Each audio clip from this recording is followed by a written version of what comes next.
Welcome to the TBD Leadership by Design podcast. Leadership reflections for the moments that stretch you. I'm DrAngelaBatista, the Transformation by Design coach. What did you do as a leader when your team needs energy and you don't have it? When you're expected to motivate others, but you're the one feeling drained? No one really talks about that part of leadership. The part where you're tired, still responsible, still showing up every day, and you are still expected to lead well. If you're leading a team and feeling low on energy right now, this conversation is for you.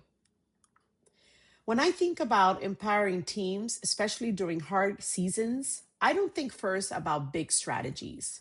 I think about honesty. Because one of the biggest misconceptions in leadership is that you have to feel strong all the time to lead effectively. You don't, but you do have to be intentional.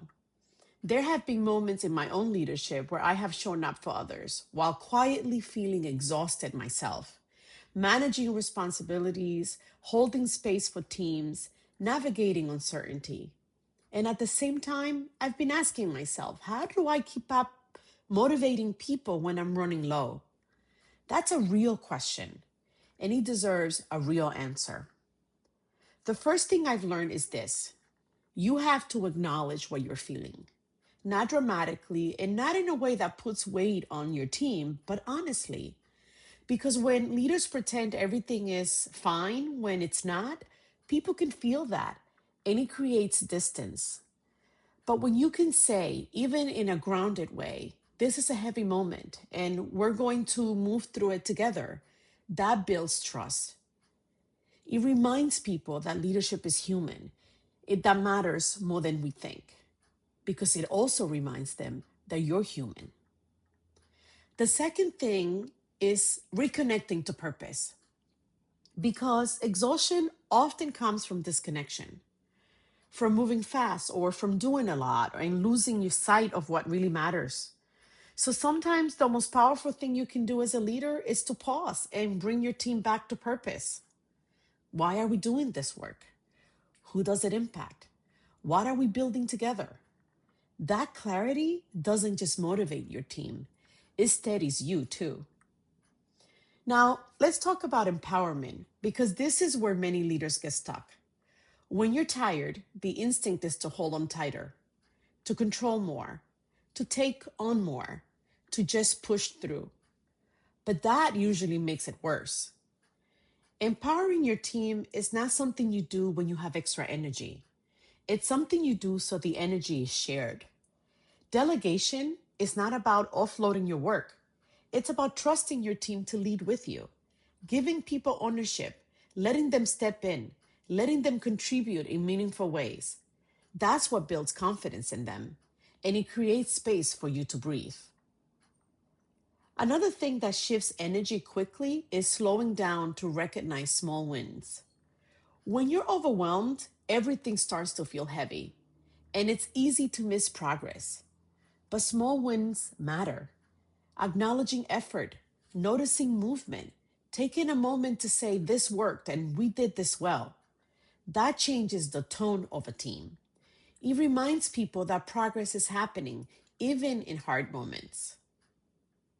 And I want to be clear about something here. You cannot empower your team if you are completely depleted. Self-care is not optional in leadership. It is part of the job. And I don't mean something elaborate. I mean the basics: rest, space, time to reset. Paying attention to your self-care is not optional, because how you take care of yourself shows your team what is acceptable. If you are always running on empty, they will think that that's the expectation. If you model boundaries, they will learn that too. The same goes for your team. Encouraging them to take care of themselves is part of building a sustainable culture.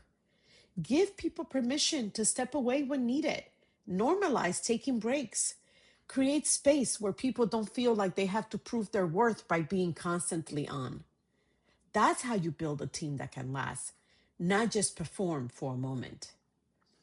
And finally, none of this works without a supportive environment. Teams need to know they are not alone in the work. They can lean on each other, ask for help, offer support.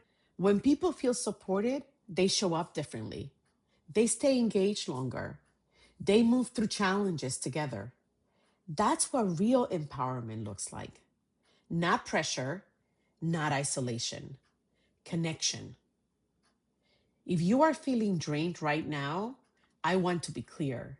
You can still lead well in this moment, not by pretending you have unlimited energy, but by leading with intention, by being honest, by reconnecting to purpose, by trusting your team, by taking care of yourself, and by creating environments where people support each other.